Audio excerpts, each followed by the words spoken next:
This is what happens to our hands.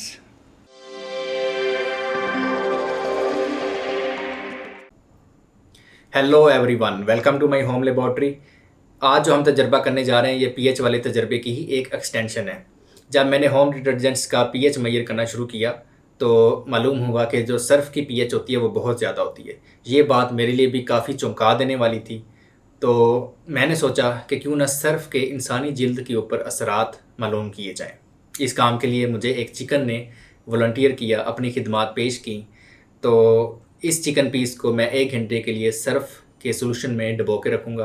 तो 1 घंटे बाद हम देखेंगे कि इस चिकन पीस के ऊपर सर्फ़ ने क्या असरात मुरतब किए हैं। तो चलें शुरू करते हैं अपना आज का एक्सपेरिमेंट। इसमें डिस्टिल वाटर इस्तेमाल कर रहा हूँ। इसमें मैंने कह सकते हैं कि आलमोस्ट 2 टेबलस्पून सर्फ़ डाला है पानी में। एक दफ़ा दोबारा इसकी पीएच मेजर कर लेते हैं। तो पीएच किट के ऊपर देखें कि ये जो कलर मैच कर रहा है ये आलमोस्ट नंबर 11 के साथ मैच कर रहा है, 11-12 के दरमियान, जो कि बहुत ही हाई पीएच है। अब हम इसमें चिकन को डिप कर देते हैं और 1 घंटे तक हम वेट करते हैं।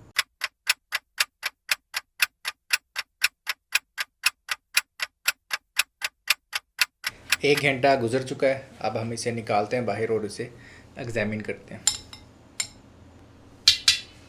This is what happens to our hands. देखें चिकन बिल्कुल ही नरम होके ऐसे लग रहा है जैसे मेल्ट हो गया चिकन। इतनी इसकी ख़राब स्मेल आ रही है इस वक्त, जैसे बिल्कुल गल सड़ गया हो।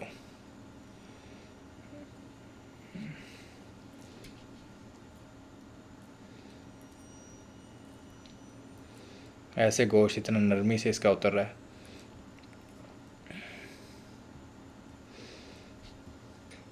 और बिल्कुल यही हाल हमारे हाथों का होता है जब बग़ैर ग्लव्स के हम डिटर्जेंट यानी सर्फ़ को इस्तेमाल करते हैं।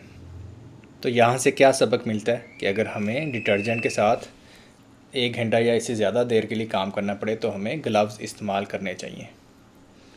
ये देखें हड्डी के साथ किस तरह से अलहदा हो रहा है गोश्त, बिल्कुल आराम से अलहदा हो रहा है। अब इसकी हम दोबारा पीएच चेक करते हैं।